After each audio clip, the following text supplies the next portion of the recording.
I'm Gabe Lullo, and welcome to the Do Hard Things podcast. We're talking to go-to-market leaders and entrepreneurs who have conquered the challenges, the hustle, and the grind. Get ready for real talk, real insights, and no fluff. But the hardest thing in the world right now is not actually closing deals, it's actually getting somebody's attention. If you don't have that hook in that first 5 to 10 seconds, guess what? They're going to scroll to the next one. You need to go in and you need to make it sound like yourself. That's the biggest piece of the puzzle. And I promise you, we can all tell. The people that are trolls and the people that are haters never done the thing that you're doing. I love doing this podcast because I get a front row seat to some of the greatest minds in sales. Gone are the days of saying stay in your lane. When you're an executive leader and you're an enterprise-wide leader, there are no lanes. You've got to be partners. Curiosity is like when the type of questions you ask is sometimes the value that you bring. I need you to tell me when you're ready to buy or what you're ready to do. And I think it's changed so much into like adding more value. And if you're not doing that, then you're definitely going to come off as desperate. High pressure selling is like a dinosaur tactic at this point. No parent is like, oh, you should be a salesperson when you grow up, right? Everyone's like a doctor, lawyer, whatever crap. It's never salespeople. It's not your job to motivate people. It's your job to find motivated people. It's not cockiness. It's not arrogance. It's confidence knowing I know this and I know that I can help you. From where I started to where I am today is all because I learned how to sell. And there's too many people who have only been doing this for 5 freaking minutes. Sit down, close your mouth, actually go out there and get yourself beat up. Then come back and tell me if something is dead or not. That is exactly why I started this podcast, because right there, that's the epitome of doing hard things.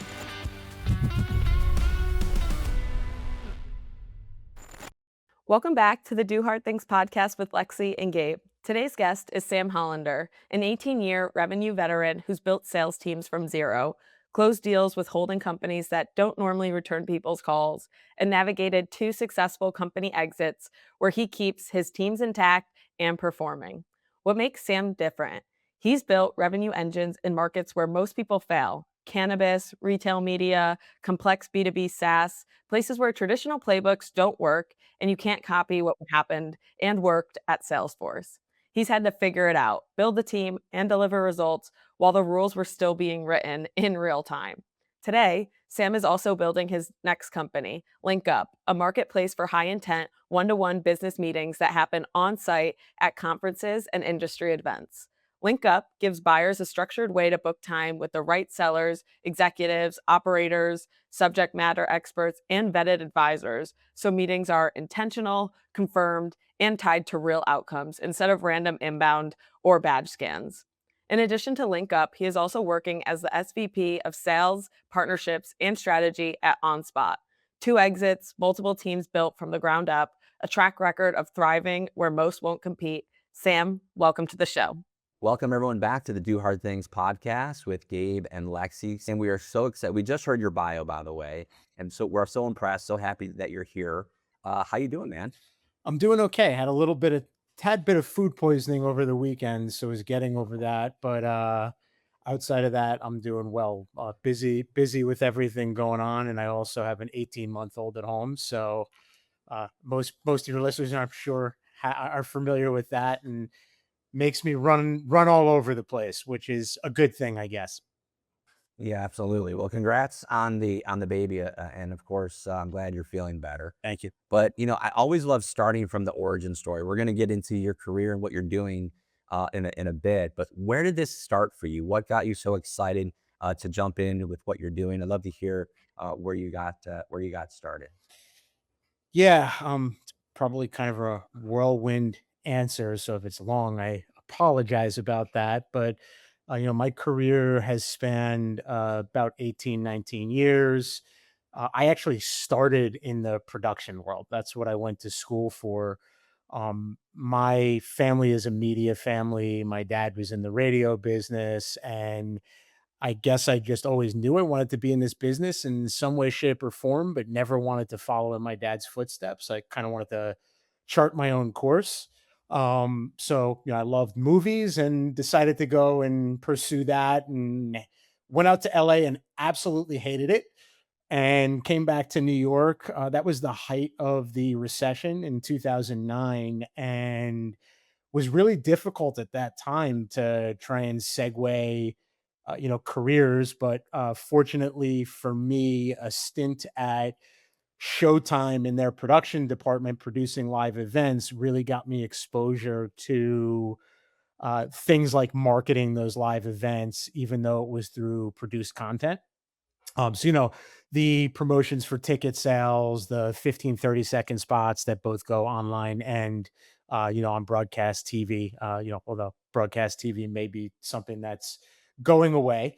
Um, and that allowed me to kind of parlay that experience into a job at Omnicom at PhD on their HBO account.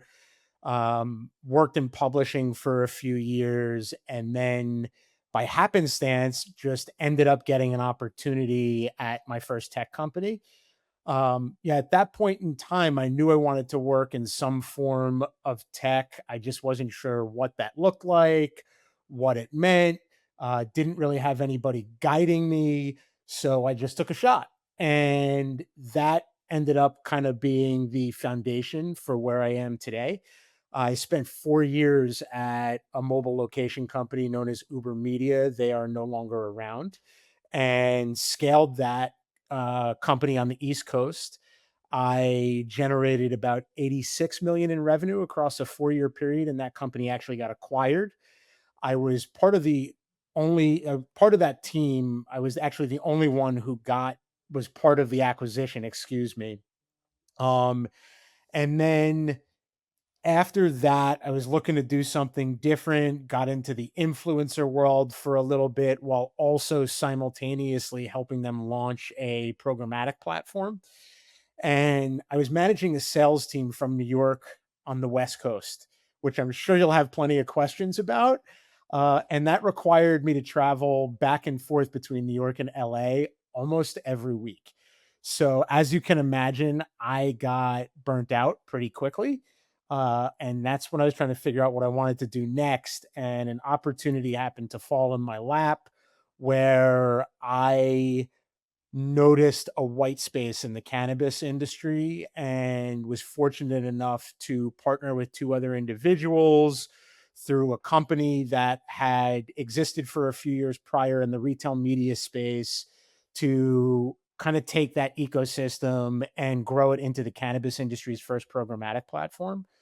I then sold that to Weed Maps, which, if your listeners are not familiar, many people on the East Coast are not, people on the West Coast are. It's a platform very similar to Amazon, a marketplace where people can go on and discover dispensaries and buy products and learn about cannabis consumption and all that type of stuff.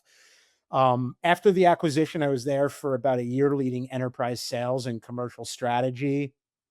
Decided to leave, pursue a consultancy, which I was successful in doing for 2 years, but didn't have a ton of revenue coming in, at least enough to be able to support myself. And as I mentioned earlier, I had my first child about 18 months ago. So that's when I noticed the need to go back to a full time job, and met the two founders of the company that I'm at right now called OnSpot Data.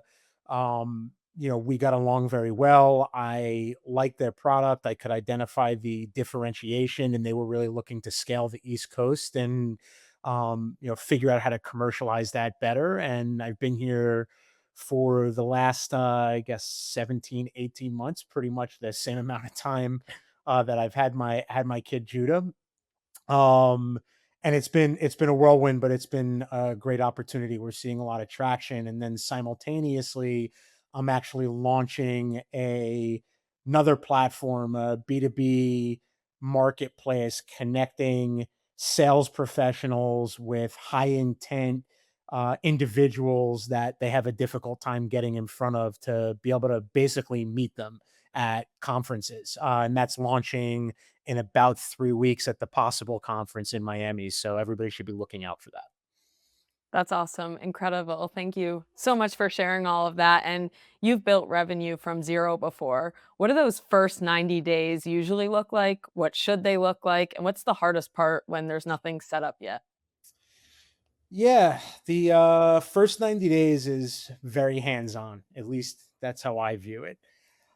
For me, I want to understand the product, the market, the buyer, potential objections that the sales team has been focusing on. If there is a sales team, if there's not, there's a lot of discovery around that with your first set of meetings that you may land, and where deals can potentially be getting stuck, right? All of those things are really important to be able to move the company forward. I'm usually trying to pressure test messaging, build pipeline for myself, take talking to consumers and potential customers and potential prospects. Excuse me. Really figuring out where partnerships can create leverage fastest and where I can drive revenue fastest. That's kind of piece number one. And then piece number two is really putting in place basic operating structure, right? You mentioned if you're starting from kind of dollar zero. Well, if you're starting from dollar zero, that means there's probably no operational structure in place. And that's really important. Even if you're by yourself, to start establishing that so that you have day to day, it makes it easier to go out and prospect and talk to people. You don't get caught in the grind. And then obviously, as you begin to scale, those processes are already in place, for people to follow. I think the hardest part is really ambiguity. I've operated in a lot of different spaces, but mostly startups, and that requires operating in a lot of ambiguity. You need to be able to operate autonomously. You need to be able to put your own systems in place. You need to be able to, create your own materials, all of that different type of stuff to be successful. If you are relying on someone else, then at least in my mind, good luck. Right. So building, something from nothing, right, is exactly what we're talking about. And that startup mentality, people, think it's great and glamorous and beautiful, but it's brutal. I mean, talk about the concept of our show is do hard things. I mean, literally turning nothing into something is exactly that. So I guess what was the surprise, right? What was something that you weren't prepared for that we can get some of the listeners out there when they're about to do that themselves that they need to make sure that that they're aware of? Yeah, I agree with you. It is definitely not as glamorous as it sounds. Um, the grass is always greener on the other side, as they say. Um, I think the most difficult thing that I've come across, and it's kind of happened several times, is that initial iteration of your product, your messaging, where you think something is going to resonate, it usually doesn't. And you have to go back to the drawing board and try and figure that out. And that can be super frustrating. For me, I come from a sales and partnership background. So while I understand product, I can project manage, projects, uh, you know, I understand at a very high level how to do product. I understand operations and all these other things that make a business go forward. Because I'm rooted in sales, I want things to happen really quickly. And the nature of the beast of a startup is sometimes they just don't.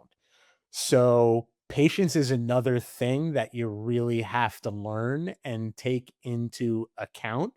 Um, and sometimes that can be really hard when you want things to move fast. You want to prove efficacy and you want to get from dollar zero to 500K to a million to multi millions, so on and so forth.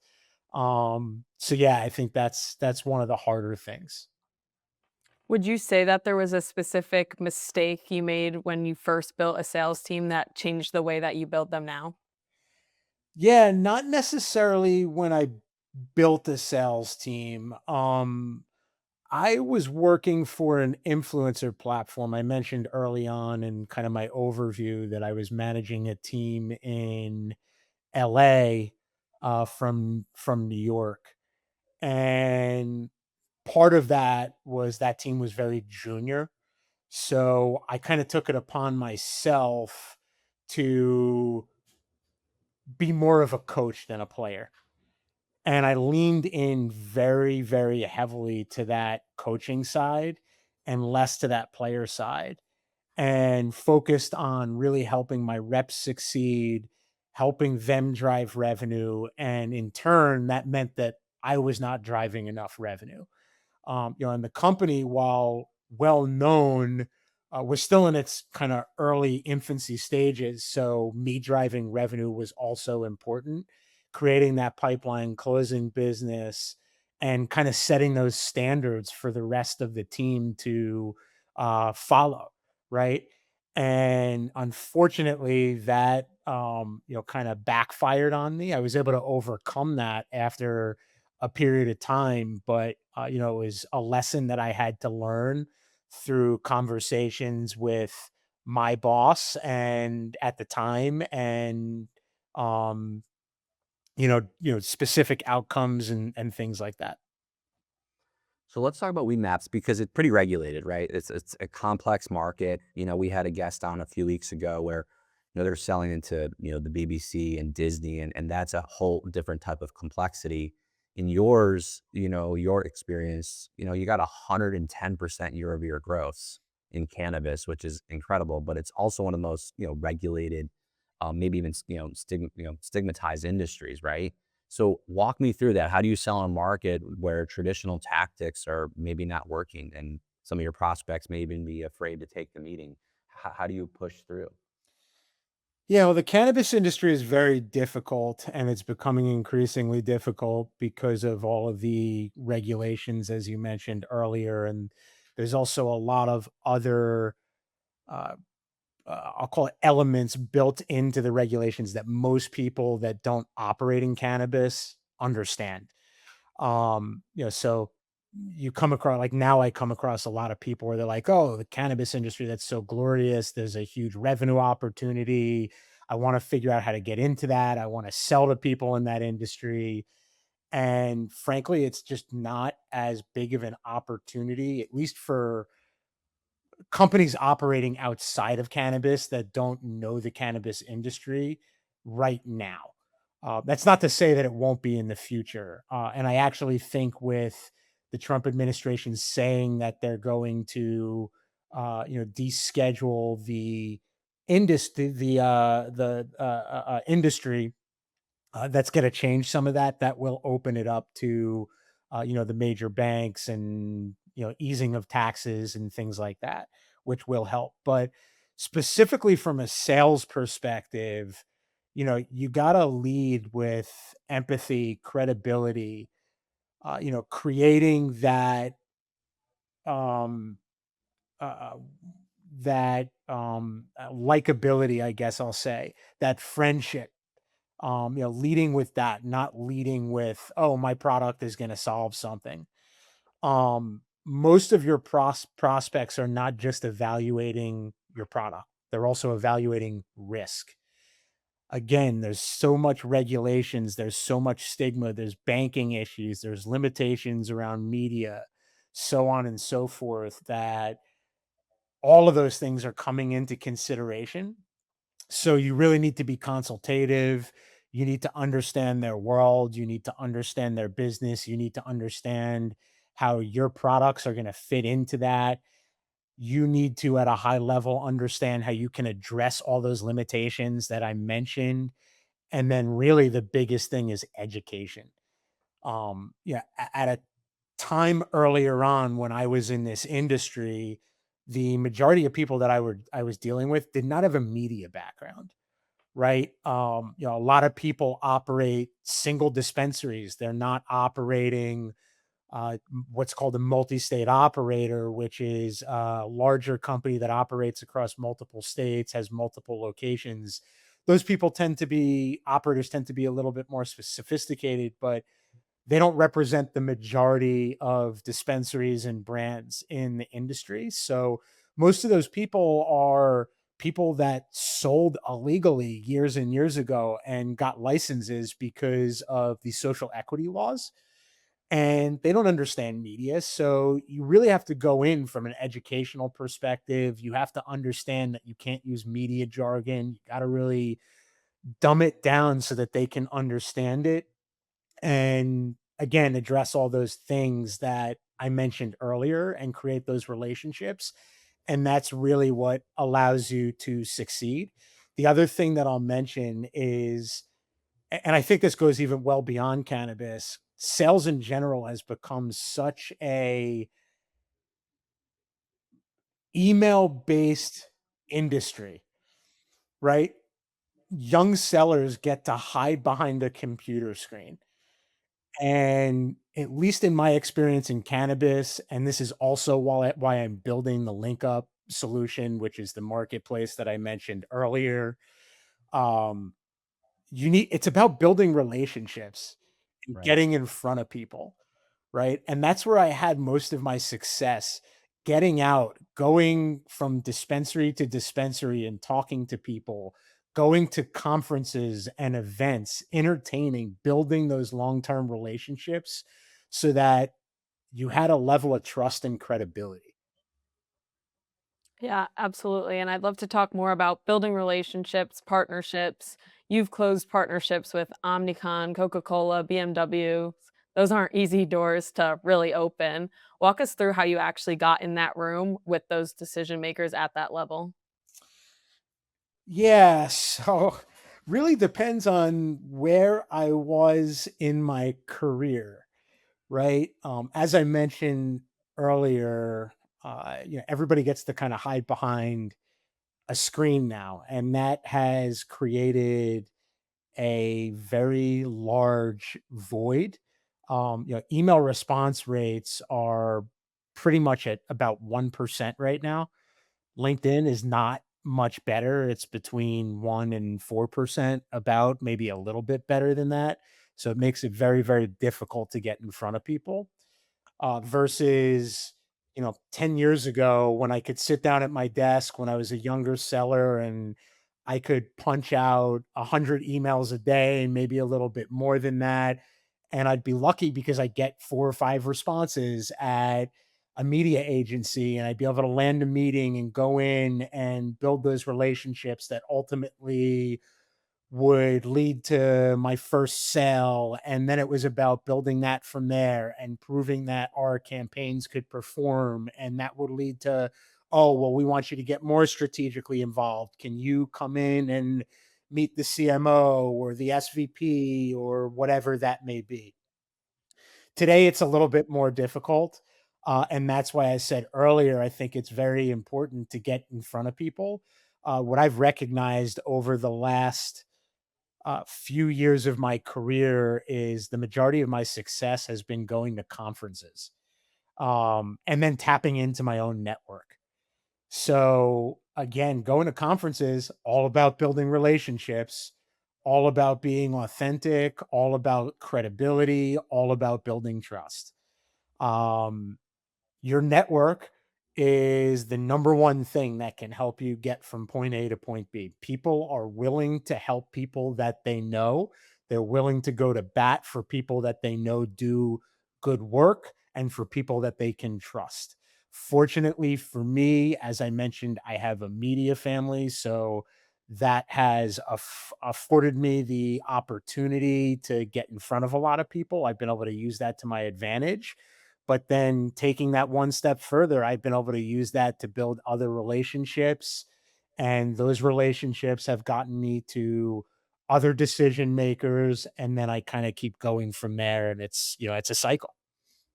Absolutely. So let's talk about enterprise sales, right? You talked about having patience earlier on. You also talked about a few times hiding behind email. So how do you keep that conversation going? You're talking to 10 stakeholders, long sales cycles, endless procurement. What do you do to keep those bigger deals from stalling out? Structure, structure, structure. Yeah. I can't emphasize that more.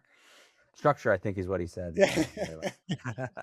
When you come into an organization in an enterprise capacity, and at the end of the day, enterprise at least an enterprise sales team really only exists in an established organization, right? A startup, you might be going after what is considered an enterprise client, but you're not in an enterprise division. It's a little bit different.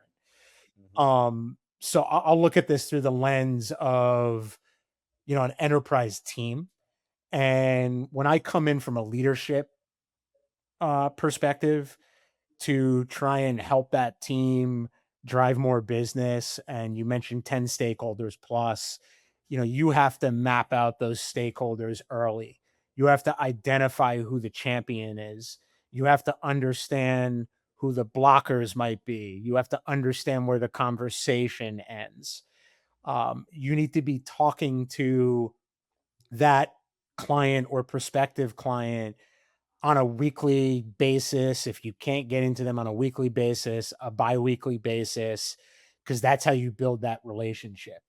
Um, you also have to create a mutual action plan that helps, turn the process that you've created, into a deal, into a deal that's going to grow business. Because usually, from an enterprise perspective, you're probably already working with that client. It's really more growing that business. Um, so I think that's the other that's the like major important thing. The other is just momentum. Momentum is really, really important. Um, when you're working on enterprise deals and you're trying to take a client from using one product to another product, you need to build on that momentum, because if you're going from one product to another product, they obviously like what you have and they're succeeding using it. So you got to build on that momentum and use a sense of urgency to try and get more deals done. Yeah, definitely. And you've been through two successful company exits, and I know you mentioned it earlier. It's supposed to be a dream, but it also can be chaotic. What's it actually like leading the team when the company is being acquired? Definitely exciting. Also messy. A lot of people that might be reporting to you and on your team probably start to get worried about their job security. Potential reporting changes, priority shifts. If it's not job security, it could be, am I going to have to take on a different capacity that's something completely different that maybe I didn't see myself doing? So it's all about understanding what makes people tick, and kind of easing that concern and comforting people with as much information as you can give them and disclose. Obviously, as you're going through that process, if you're part of the leadership team that may be guiding that M&A, there's obviously some things that you might not be able to disclose. But in my opinion, and from what I've seen, transparency is always the key to easing people's concerns. Um, and then at the end of the day, it's also emphasizing that you still got to do your job, right? If you want to have a role at the company that is acquiring your company, you got to still do your job and show up and do it 110%. If you don't, people are going to realize. And when people realize, you'll be one of the first people out the door, because inevitably, when a company gets acquired, they may not get rid of some of those people right away, but it's going to happen because the acquiring company has to create some form of efficiency. You don't want to be that person, work hard. So let's talk more about that, because you said you were managing a team on the East Coast. When you're on the West Coast, you're going back and forth weekly. That's brutal, but also sales is brutal, right? Hitting high quotas, staying constant, going through rejection, the pressures of that leadership, right? So how are you keeping your team at a high performing level and not burning out and churning out? What's your secret there? Communication, I think, is, the biggest thing. Um, if you can communicate clearly, even if you don't have every answer, and you're honest, I think people respect that most. right? It's, leading by example. And if you can lead by example, people tend to kind of fall in line and trust your leadership. That can help, kind of going back to what we just talked about, reducing rumors in the rumor mill, from a burnout perspective, that keeps everybody honest, right? For me, I don't want people to burn out. Like, sure, if I'm working at a startup, we all have to wear multiple hats. It may not just be sales, but if you're going to get burnt out, you're not going to be effective.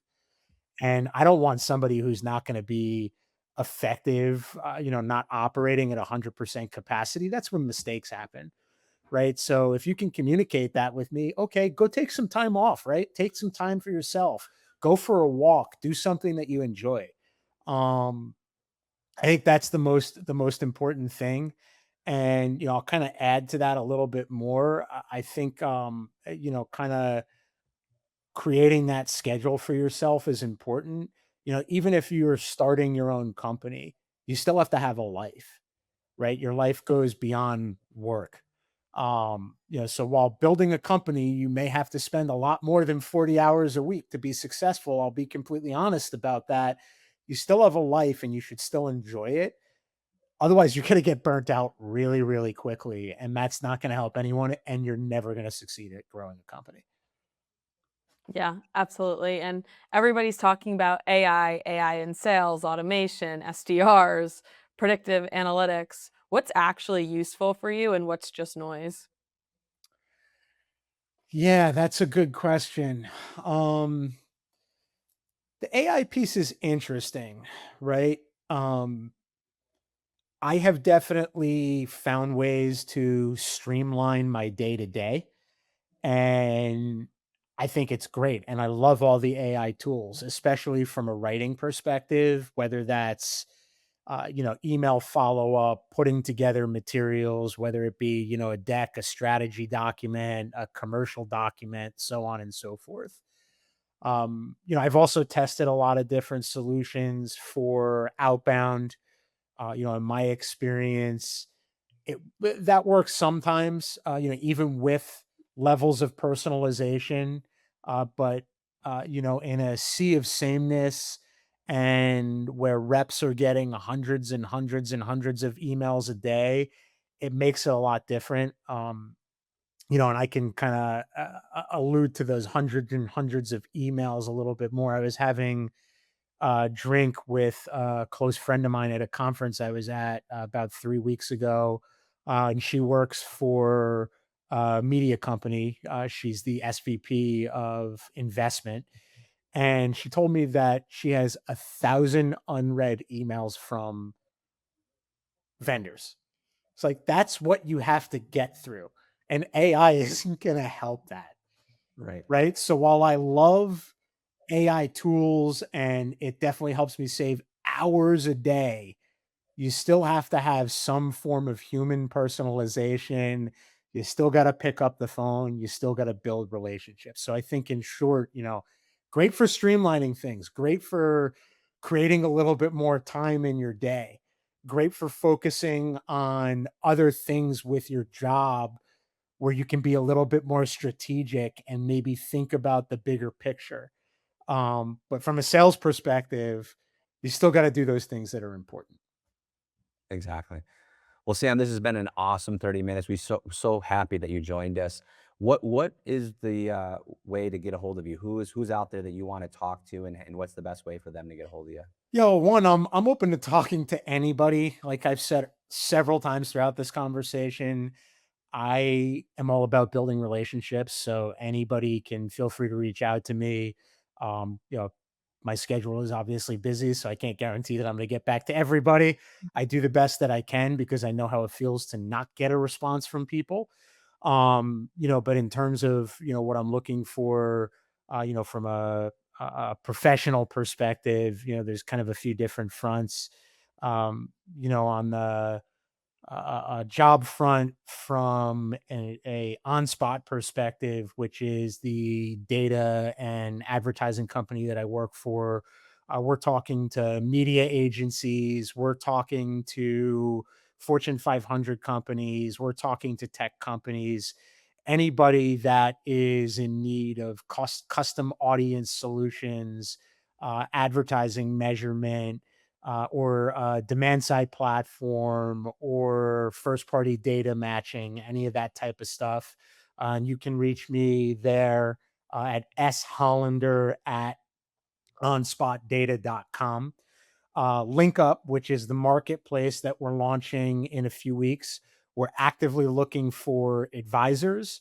We're actively looking for buyers on our platform. Essentially, what we're trying to accomplish is everything that we've talked about in this conversation. It's bringing sales back to an in-person relationship at conferences and creating high value opportunities, not just for sellers, but also for those people that are considering those solutions and allowing them to monetize their time. So anybody who thinks that their time is, valuable and is vetting various different products and wants to monetize their time at conferences, feel free to reach out to me. Or you can also go to linkup, LYNCUP, linkup.ai/platform, and you can sign up to be an advisor. And then you can also reach me at shollander@linkup.com. And then on a personal note, if you want to talk about sales, if you want to talk about ad tech, if you want to talk about Canatech, retail tech, any of that type of stuff, you can reach me at hollander.samuel@gmail.com. Awesome, Sam. You are the man. Thank you so much for the time and the wisdom. For everyone listening, keep doing the hard things. And Lexi and I will see you on the next one. Thanks, guys, for having me.